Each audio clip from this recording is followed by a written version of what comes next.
biasanya sebab ghibah itu karena adanya hasad, karena adanya kedengkian.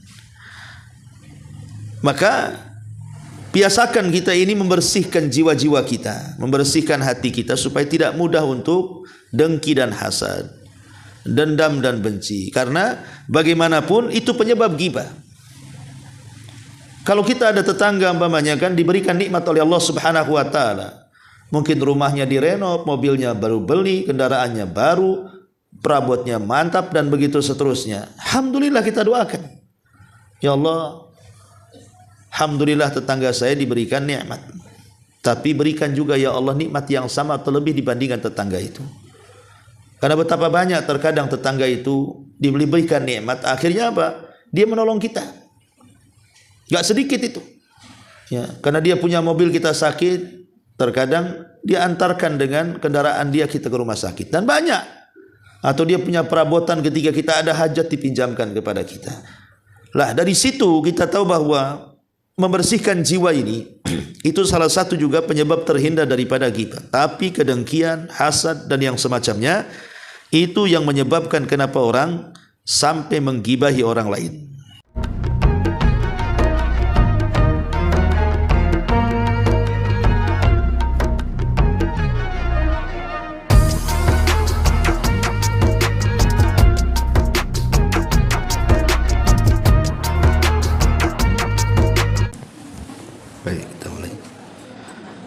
Bismillahirrahmanirrahim.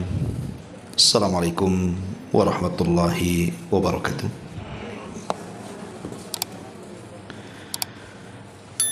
Alhamdulillah wassalatu wassalamu ala Rasulillah wa ala alihi wa sahbihi wa mawalah wa la hawla wa la quwata illa billahi wa ba'du. Alhamdulillah di pagi hari ini kembali kita bisa duduk bertalabul ilmi. Salawat dan juga salam kita hadiahkan kepada Rasul kita Nabi besar Muhammad sallallahu alaihi wa alihi wasallam. Baik, kita akan lanjutkan kajian kita masih membahas kitab Al-Jami'. Dan kita masuk pada hadis ke-37 halaman 211. Hadis dari Anas ibn Malik radhiyallahu anhu. Baik, kita baca hadisnya. Wa an Anasin radhiyallahu anhu anin Nabi sallallahu alaihi wa ala alihi wasallam. Qala kaffaratu man igtabtahu an tastaghfira lahu. Rawahu Al-Harith ibnu Abi Usamah bi isnadin dhaif.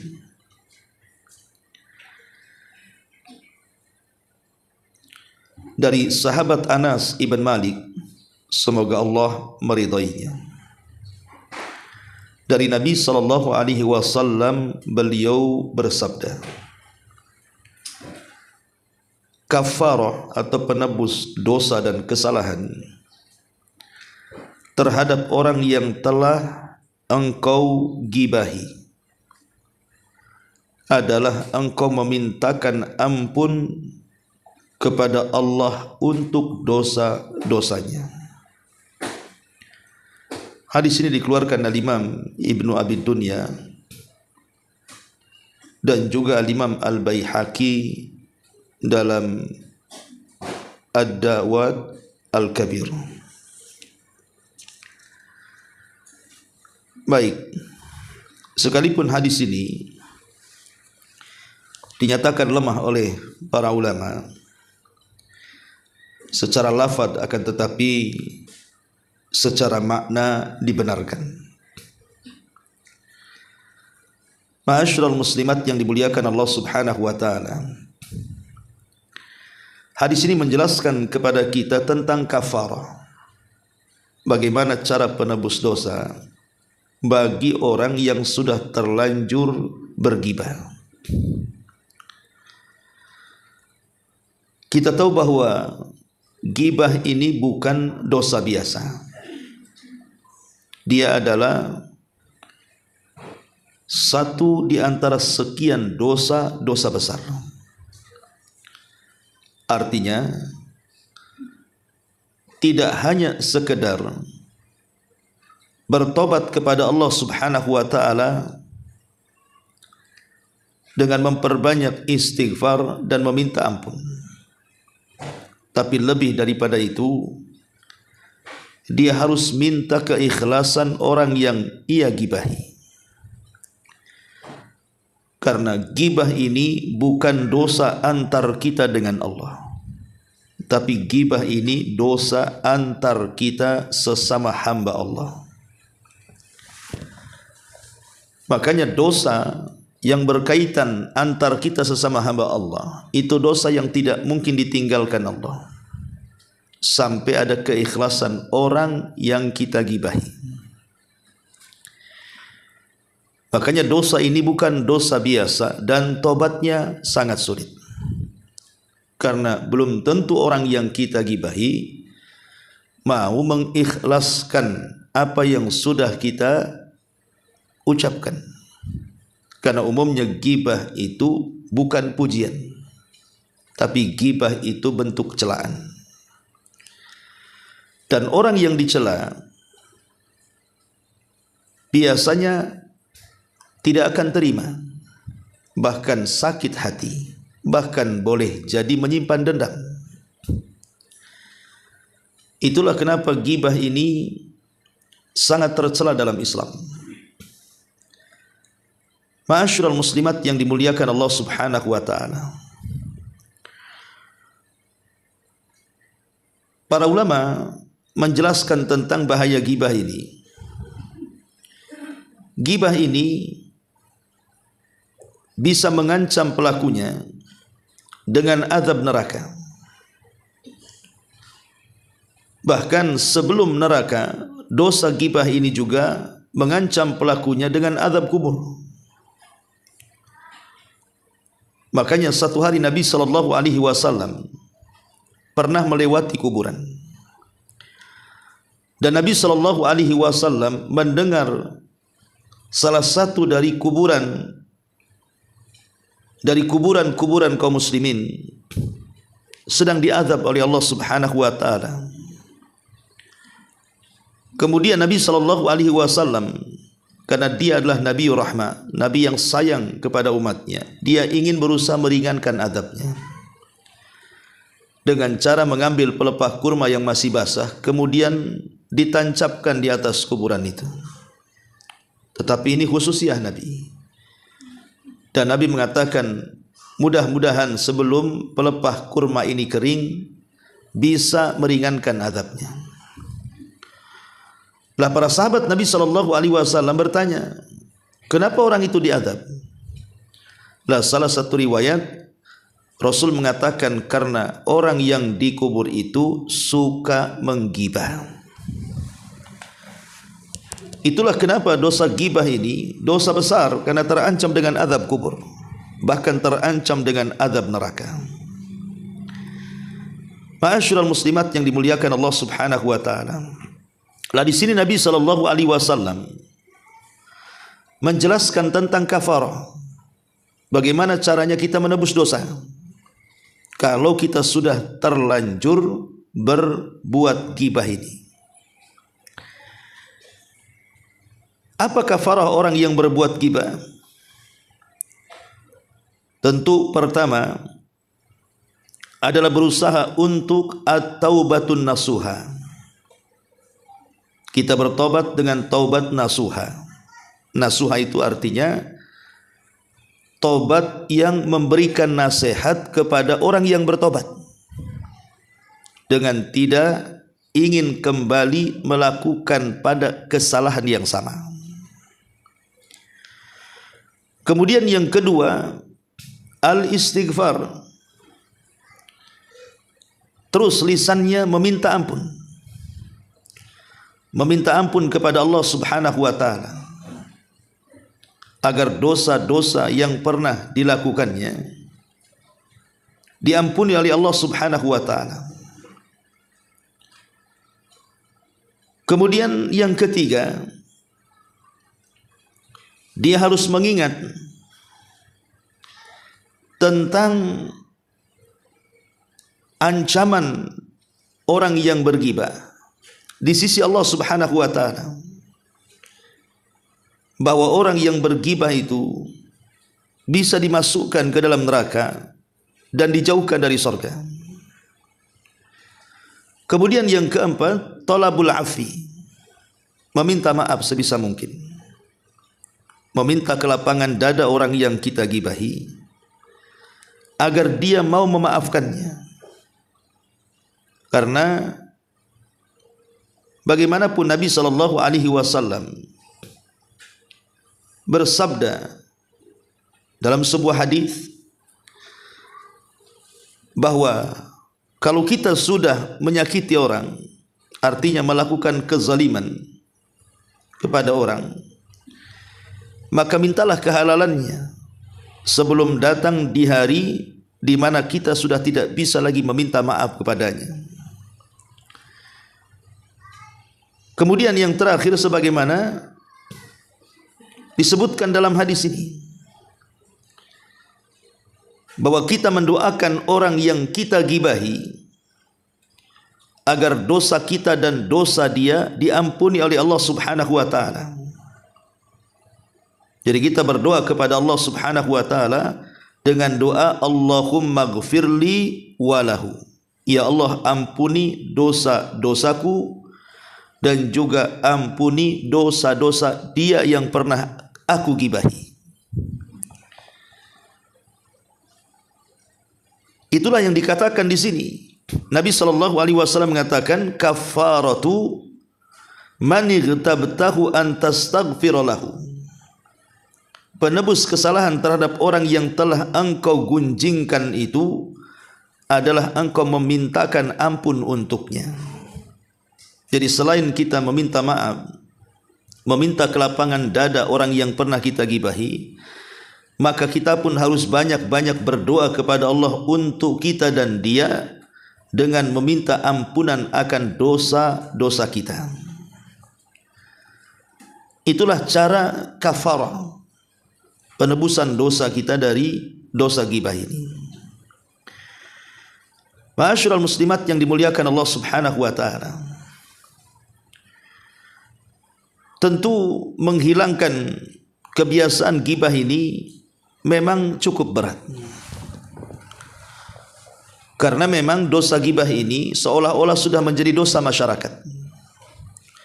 Dimanapun seseorang berkumpul 2, 3, 4 atau lebih orang, terkadang tanpa sadar kita menggibah atau kita mendengar orang gibah, atau boleh jadi kita yang digibahi, sehingga sulitnya kita menghindari dosa ini. Maka kita harus berusaha untuk menghindari sebisa mungkin dengan segenap tenaga kita ini untuk menghindar dari dosa ini. Lalu bagaimana caranya? Karena sulit sekali dihindari. Ibu datang ke acara kondangan kawannya, entah mungkin acara makan-makan, acara arisan, acara walimahan, acara akikahan, atau acara-acara yang lain yang berkumpul di situ banyak orang. Terkadang awalnya pembicaraan itu lurus-lurus saja tuh, tapi entah di tengah jalan karena keasikan bicara, terkadang sadar atau tidak kita pula membicarakan orang. Lah itulah kenapa dosa ghibah itu sangat sulit kita hindari. Makanya para ulama membuat tips bagaimana caranya kita menjauh dari dosa ini. Pertama, supaya kita tidak mudah terpancing untuk ghibah, cobalah kita memperbanyak zikir kepada Allah Subhanahu wa taala agar lisan kita lebih disibukkan dengan mengingat Allah dibandingkan membicarakan orang. Yang kedua,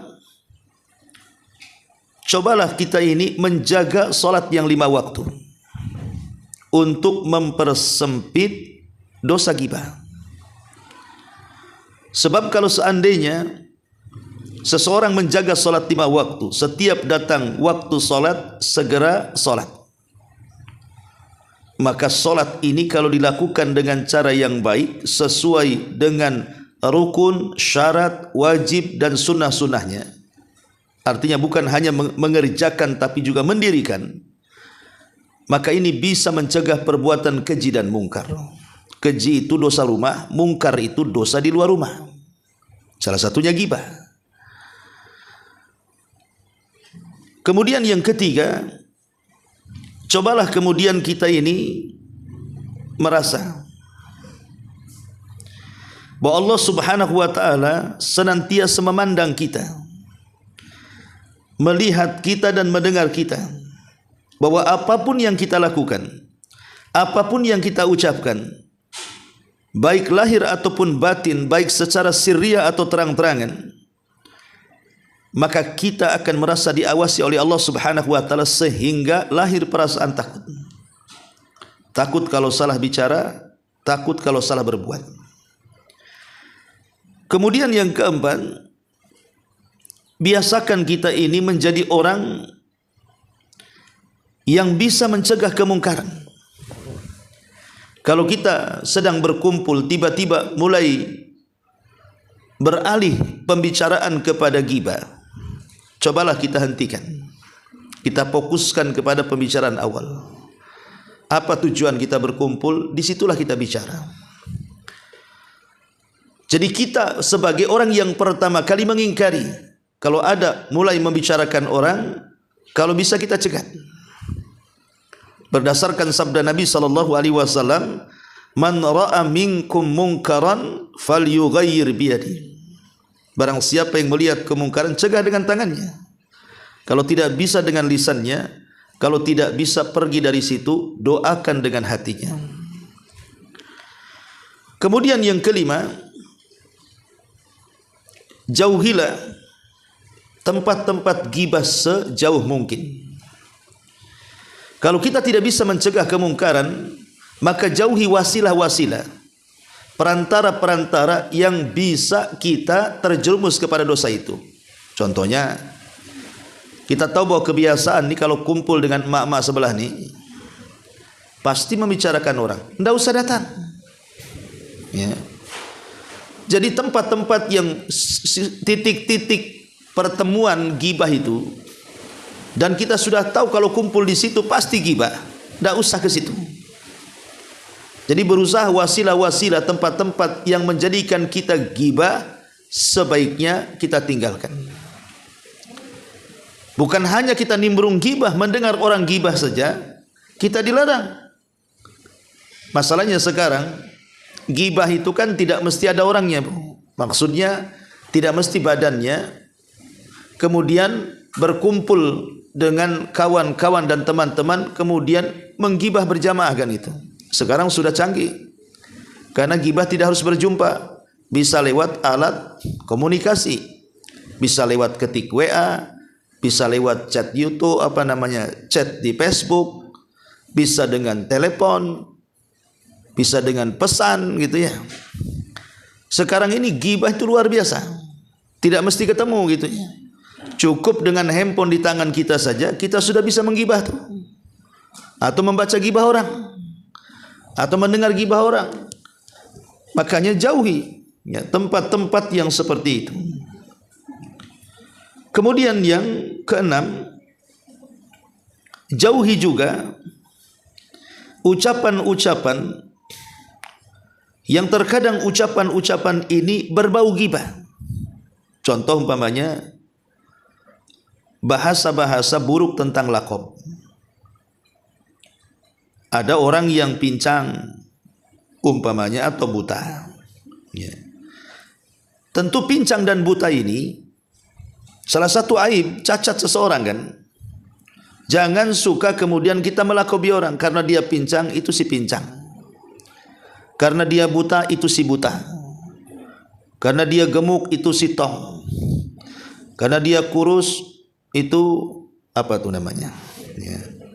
Intinya bahwa jangan suka melakob-lakobi, gitulah. Ya katakan orangnya saja, jangan kemudian sifat sifat buruknya yang merupakan cacat bagi dia kemudian dijadikan lakob. Karena di masyarakat ini kan umum, Bu. Di masyarakat ini umum, kadang-kadang namanya baik tapi sebutannya nggak bagus. Pamannya ada kawan, mungkin dia hitam kurus, namanya bagus, tapi kita sebut mak lampir. Ya. Lah ini kan melakob-lakobi orang yang sebenarnya tidak layak dilakobi dengan buruk, kita lakobi dengan buruk.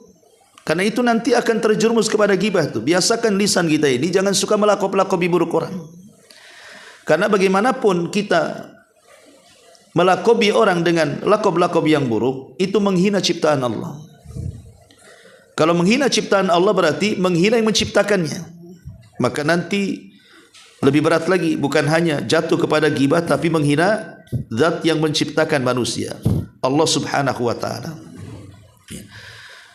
Ma'asyiral muslimat yang dimuliakan Allah Subhanahu wa taala. Kemudian juga sebelum kita menggibah, cobalah kita ingat tentang dosa dan juga akibat orang bergibah itu apa. Bahwa dosa gibah ini enggak sembarang, karena terancam dengan azab kubur dan juga azab neraka. Kemudian juga biasanya orang yang menggibah ini ada hukum kebalikan alias hukum karma. Hari ini kita menggibahi orang, besok orang menggibahi kita tuh. Entah yang menggibahi kita orang yang kita gibahi atau orang lain yang memang Allah utus untuk menggibahi kita. Maka kita akan merasakan sakit sebagaimana sakitnya orang yang kita gibahi. Makanya para ulama mengatakan kama tadinu tudan. Sebagaimana kita memperlakukan orang seperti itu, maka kita juga akan diperlakukan seperti itu. Al jaza min jinsil amal. Balasan itu disesuaikan dengan perbuatan. Kemudian juga terkadang innalillah. Terkadang juga yang sering saya nasihatkan, gibah ini tidak berakhir dengan kebaikan.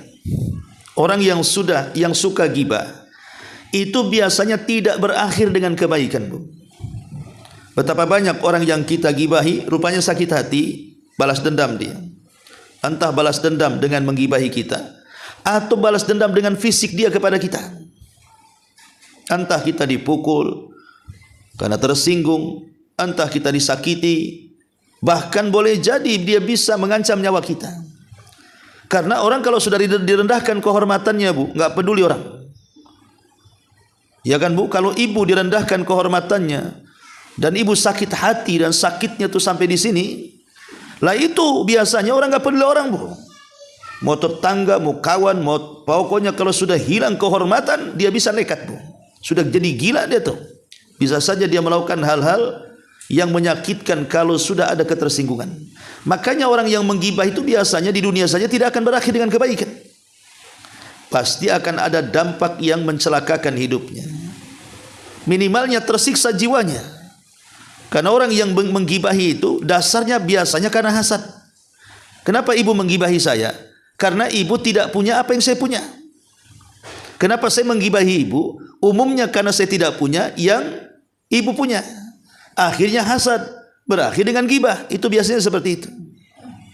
Sebab kalau dia punya apa yang kita punya, apa yang mau dihasadi, apa yang mau digibahi. Lah oleh karena itulah makanya kemudian karena dosa gibah ini tidak berakhir dengan kebaikan. Maka cobalah ingat perkara-perkara seperti ini. Ma'asyiral muslimat yang dimuliakan Allah Subhanahu wa taala. Maka kalau sudah tahu bahwa dosa gibah ini begitu sulit untuk dihindari, maka cobalah lakukan apa yang dinasihatkan para ulama ini. Yang jelas jangan berkawan dengan orang yang suka gibah. Karena kalau sudah berkawan dengan orang yang suka gibah, ya memang kita tidak ikut bicara gibah, tapi kita menikmati suara dia yang sedang bergibah. Makanya kenapa Nabi SAW menjadikan teman itu bagian daripada agama, bagian dari penentu agama kita. Kalau teman kita baik, agama kita baik. Kalau teman kita buruk, agama kita juga buruk. Makanya Rasul mengatakan al-mar'u ala dini khalili. Seseorang itu tergantung agamanya kepada temannya. Kalau temannya baik, dia baik. Kalau temannya buruk, dia buruk. Ya. Maka cari teman yang tidak suka gibah. Artinya cari teman yang sefrekuensi. Jangan cari teman yang tidak sefrekuensi. Maksudnya sefrekuensi itu yang sama-sama tidak suka gibah. Dan jangan menyibukkan aib orang. Ya, jangan menyibukkan aib orang. Karena tidak ada manusia yang sempurna 100% atau jahat 100%, Bu. Tidak ada manusia di dunia ini yang kejahatannya 100% atau kebaikannya 100%. Pasti di antara manusia itu ada yang kurang kebaikannya, ada juga yang banyak kejahatannya. Ada keutamaan di sisi kita, ada keutamaan lain di sisi orang. Ada aib pada kita, ada aib pada orang. Ketika kemudian kita menggibah artinya mencari-cari aib orang. Terkadang aib yang kita cari itu tidak lebih besar daripada aib yang kita miliki. Aib pada orang tidak lebih buruk daripada aib yang ada pada kita. Makanya jangan suka mencari aib orang. Karena orang yang mencari aib orang itu satu hari pasti Allah akan mengungkap aib kita, naudzubillah.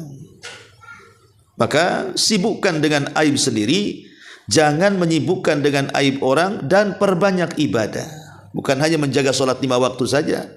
Ya, mungkin kita tambah dengan puasa sunnah, dengan baca Quran, dengan banyak berzikir, dengan banyak bersedekah, dan begitu seterusnya. Karena orang kalau menyibukkan dengan ibadah, mendekatkan diri kepada Allah, pasti dia akan menjauh dari perbuatan dosa. Karena bagaimanapun ketika seseorang itu memperbanyak ibadah, dipastikan imannya tambah.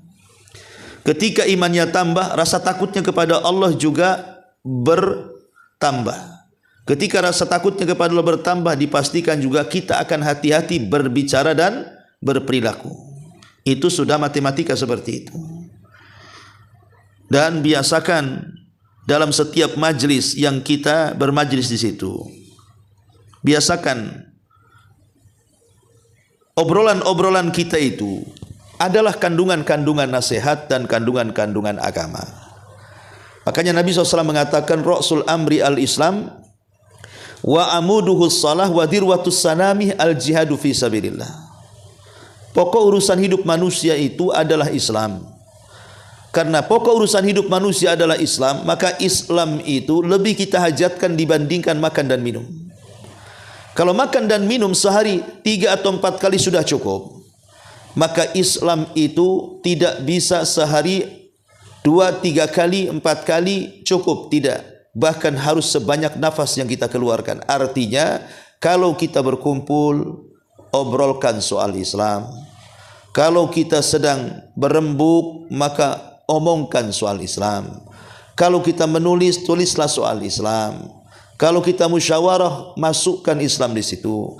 Maka ketika kemudian Islam dijadikan pokok urusan hidup manusia, ini menyempitkan ghibah, Bu. Kalau dalam setiap majlis seperti itu, ya. Kemudian biasakan, Bu, ibu ini kalau selesai bermajlis, ngobrol dengan teman, biasakan membaca doa kafaratul majlis. Kafaratul majlis itu bukan dibaca selepas kajian saja.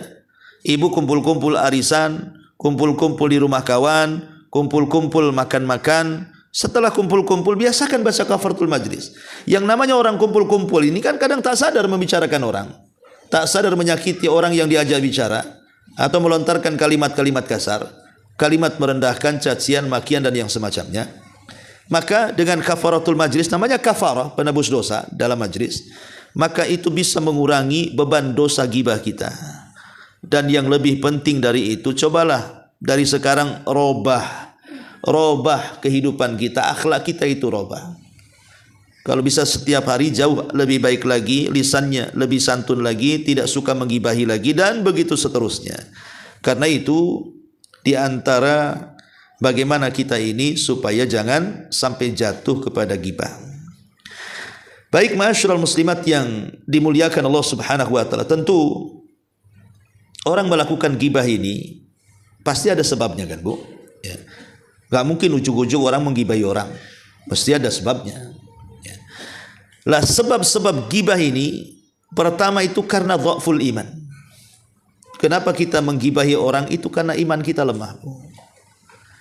Maka tingkatkan setiap hari iman dengan ibadah, sebab lemahnya iman menjadikan kita menggibahi orang. Kemudian yang kedua, tarbiyah yang buruk. Karena orang tuanya suka gibah, anaknya ikut-ikut. Celakanya ibu kalau gibah dengan tetangga, itu si bayi yang mungkin ibu gendong ikut juga diajak gibah, Bu. Disuruh diperdengarkan dia gibah kan. Sehingga kemudian bayi ini menginjak remaja, dewasa, ya tahulah yang namanya buah mangga ya kalau jatuh kan nggak mungkin di sisi buah duren, Bu. Pasti di pohon mangga juga kan, Bu. Kalau ibunya ratu gibah, anaknya juga jadi ratu nantinya. Kalau ibunya suka gibah, pasti anaknya ngikut-ngikut tadinya. Karena dia akan melihat kebiasaan orang tuanya tuh. Maka tarbiyah yang buruk itu bisa menjadikan orang mudah gibah. Karena dia ada contoh untuk melakukannya. Maka kalau bisa dari sekarang kita mentarbiyah, hidup di lingkungan yang tarbiyah baik. Ibu jangan suka gibah supaya anaknya juga ikut-ikut tak gibah. Kemudian juga yang ketiga, biasanya orang yang gibah itu karena terlampau lapang waktunya. Terlampau banyak waktu yang terbuang. Mungkin karena ya di rumah sudah ada pembantu, sudah ada yang nyapu, sudah ada yang ngepel, sudah ada yang nyuci, sudah ada yang masak. Jadi ibu ini banyak waktu terbuang. Sehingga ketika terbuang banyak waktu itulah terkadang digunakan untuk menggibah. Akhirnya mulai dia telepon dari rumahnya, kawannya, satu-satu ditelepon, kadang-kadang ngomong 1 jam itu. Bukan hanya handphonenya yang panas, telinganya ikut panas, Bu. Ya. Kadang sampai berjam-jam nelpon itu kan. Isinya gibah semua tuh. Atau kadang-kadang nengok handphone. Mungkin itu berita-berita soal artis selebritis kan itu ya. Apalagi sekarang kan orang kan demen nonton YouTube dibandingkan TV. Kalau zaman dulu kan pakai TV, Bu. Kalau sekarang kan orang punya handphone semua. Boleh jadi yang dulunya tidak suka nonton TV karena sudah hijrah, malas, nggak ada TV di rumah. Setelah punya handphone, Bu, rajin nonton YouTube dia. Justru yang dulunya rajin nonton TV, sedikit nonton YouTube, yang dulunya tidak suka TV, dia pula penggemar YouTube. Karena sekarang kan sudah berubah, Bu. Lah kadang-kadang di YouTube ini kan isinya macam-macam tuh.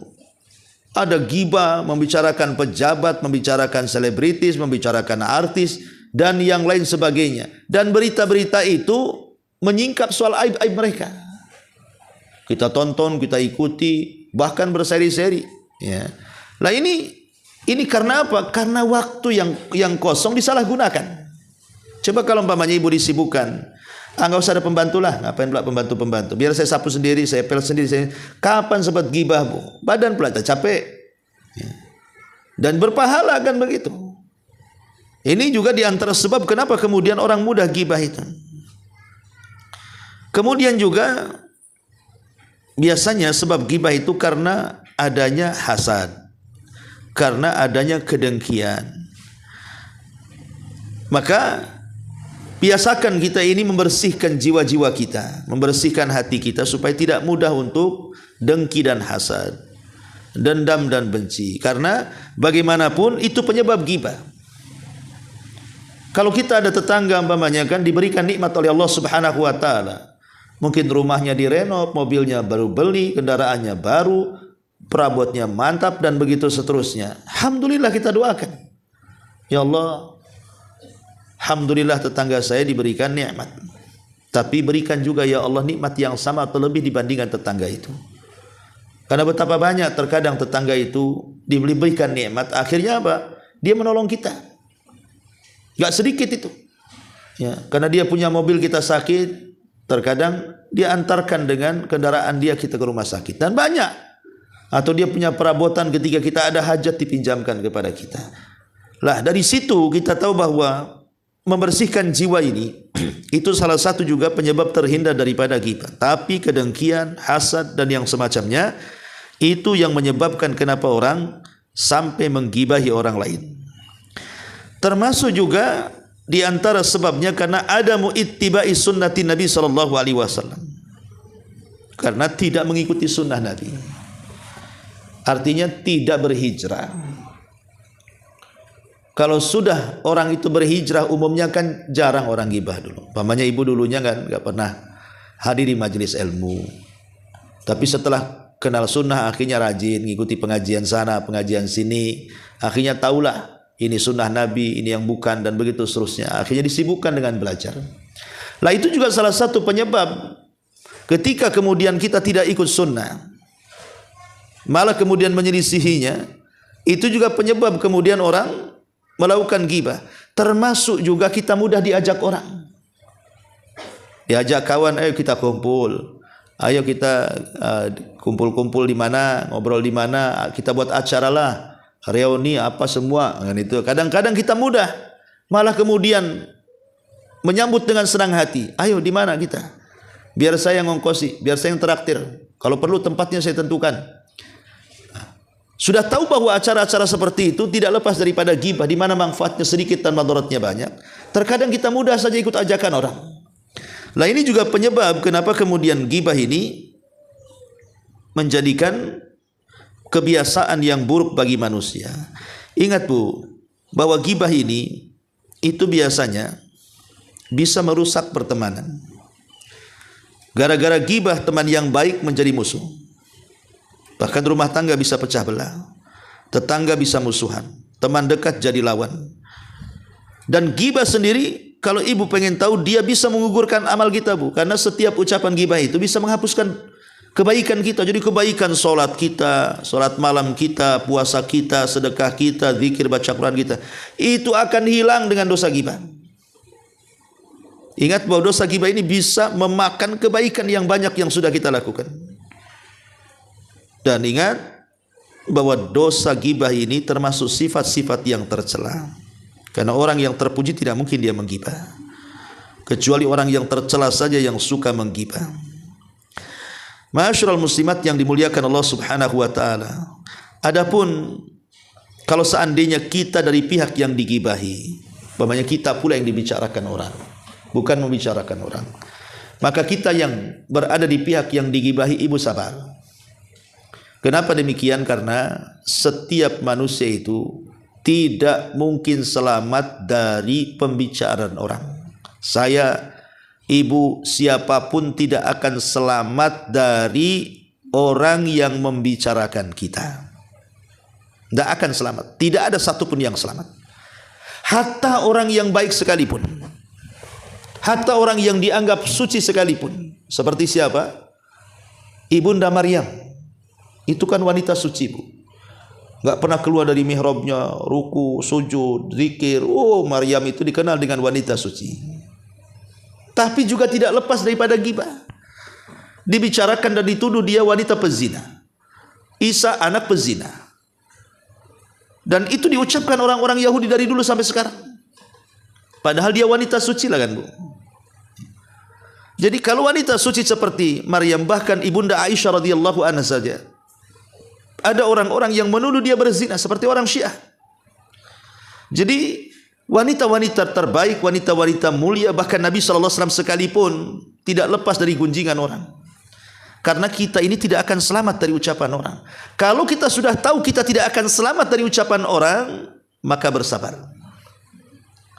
Kita harus yakin bahwa serapat apapun rumah kita ditutup, pamannya ibu menutup rumah, nggak mau keluar rumah, pintu depan kunci, tralis kunci, pintu pagar kunci, jendela kunci, ventilasi tutup.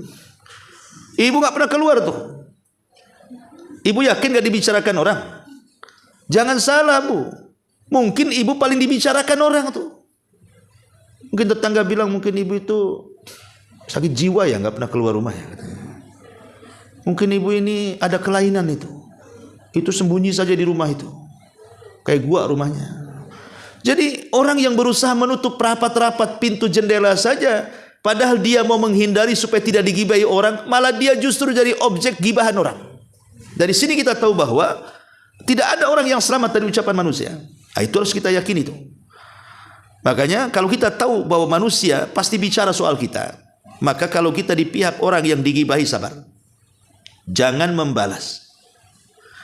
Kemudian yang kedua, kita mengharap pahala dari musibah, karena kan orang kalau digibah itu kan merasa sakit hati kan, merasa kecil hati, sakit hati, dendam dan yang semacamnya. Maka mintalah kepada Allah akan pahala, karena kita objek yang digibahi orang. Gak apa-apa ya Rabb, kalau mereka menggibahi saya, sudah gibahi sajalah, tapi tolong aku minta pahala dari kamu. Kemudian yang ketiga, kita harus senang kalau ada orang yang menggibahi kita, itu sebenarnya mereka sedang transfer pahala kepada kita. Mereka tidak sadar bahwa pahala sholat malam mereka, pahala puasa mereka, pahala sedekah mereka, pahala baca Quran mereka, pahala zikir mereka itu sedang berpindah kepada kita. Tanpa kita harus melakukan apa yang mereka lakukan dari kebaikan, rupanya kita pula sedang menabung tanpa usaha. Dikirim, Bu. Ibaratnya itu, Bu, kalau ibu punya nomor rekening, setiap hari ada yang transfer. Itu kan kita senang tuh, ibu gak kerja gak apa, tahu-tahu rekeningnya gemuk gitu ya. Kan siapa yang tidak senang? Apalagi itu dalam bentuk pahala. Makanya selain sabar, mengharap pahala dari Allah, ingat bahwa kita sedang ditransfer dengan pahala tanpa beramal. Makanya penting seseorang bersabar, dan sekali lagi jangan membalas keburukan orang dengan keburukan yang sama, supaya kita dibedakan mana orang waras, orang gila. Biar mereka yang gila, kita yang waras. Balaslah keburukan dengan kebaikan, dan kalau bisa balaslah dengan doa yang baik, supaya Allah berikan hidayah kepada mereka. Karena doa, mendoakan saudara kita tanpa sepengetahuan, maka isi doa itu akan menimpa hal yang sama kepada orang yang berdoa. Kalau kita mengatakan, ya Allah, jauhi tetangga kita dari ghibah, maka malaikat akan mengatakan, begitu juga engkau. Ya, jadi inilah diantara kafarah ataupun menebus dosa dari dosa ghibah. Baik, sampai di sini Bu, saya kira cukup satu hadis saja. Sebelum saya tutup, silakan kalau ada yang bertanya.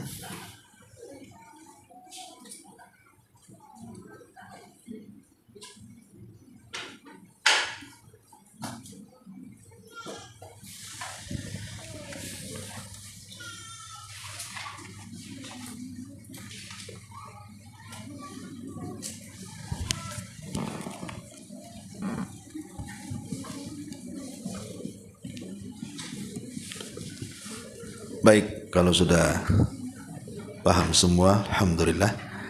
Kita tutup dengan doa kafaratul majlis. Subhanakallahumma bihamdika, asyhadu an la ilaha illa anta, astaghfiruka wa atubu ilaik. Allahu ta'ala alam. Assalamualaikum.